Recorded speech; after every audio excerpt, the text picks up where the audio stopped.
그러면 오늘 본문에서 우리를 인간을 어떻게 진단하고 있느냐, 두 가지의 진단이 나옵니다. 첫 번째는 뭐냐 하면 우리가 피조물이라고 하는 것, 그리고 두 번째는 우리가 죄인이라고 하는, 우리가 피조물이라고 하는 이 진단, 이 선언은 첫 번째 어떤 의미가 있냐, 우리가 창조의 목적을 가지고 있다. 그분의 형상대로, 하나님의 형상대로 우리를 창조하셨습니다. 하나님의 성품, 하나님의 영광을 반영하도록 애초에 설계돼서 창조되었다는 거예요. 두 번째는 하나님과의 의존성을 의미합니다.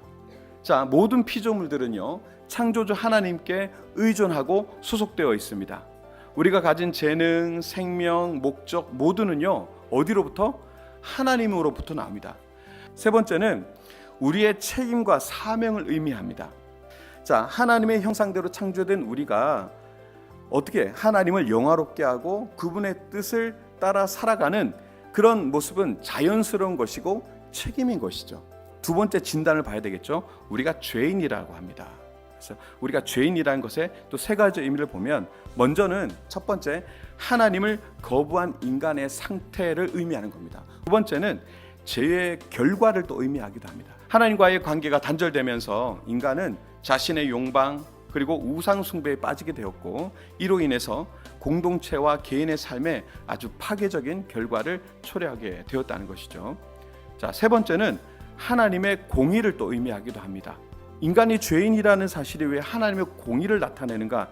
하나님의 이러한 진단, 우리가 죄인이라고 하는 이 진단은 단순히 우리의 죄를 폭로하고 너 죄인이야, 이것을 드러내는 것에 목적이 있는 것이 아니라 오히려 하나님의 공의와 거룩함을 드러내기 위한 것이다 라는 것이죠.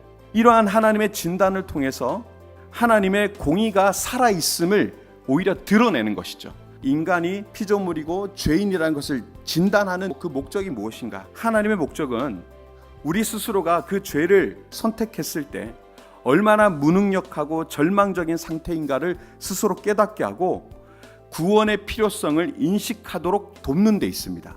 자, 하나님의 진노는요, 먼저 인간의 죄에 대한 반응입니다. 공의의 하나님이시기 때문에 그렇습니다. 죄를 멀리 하시는 하나님, 그래서 죄에 대해서 반응하실 수밖에 없습니다. 자, 두 번째, 그렇다면 인간은 죄로 인해서 하나님 대신 우상을 섬기게 됩니다. 이것 또한 하나님의 진노의 이유죠.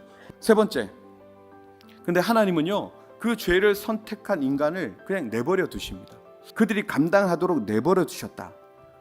결과 어떻게 됩니까? 인간은 하나님의 창조 질서를 거스르게 되고 죄를 범하게 되죠. 네 번째, 이렇게 하나님 없이 사는 삶의 결과는 어떻게 되느냐?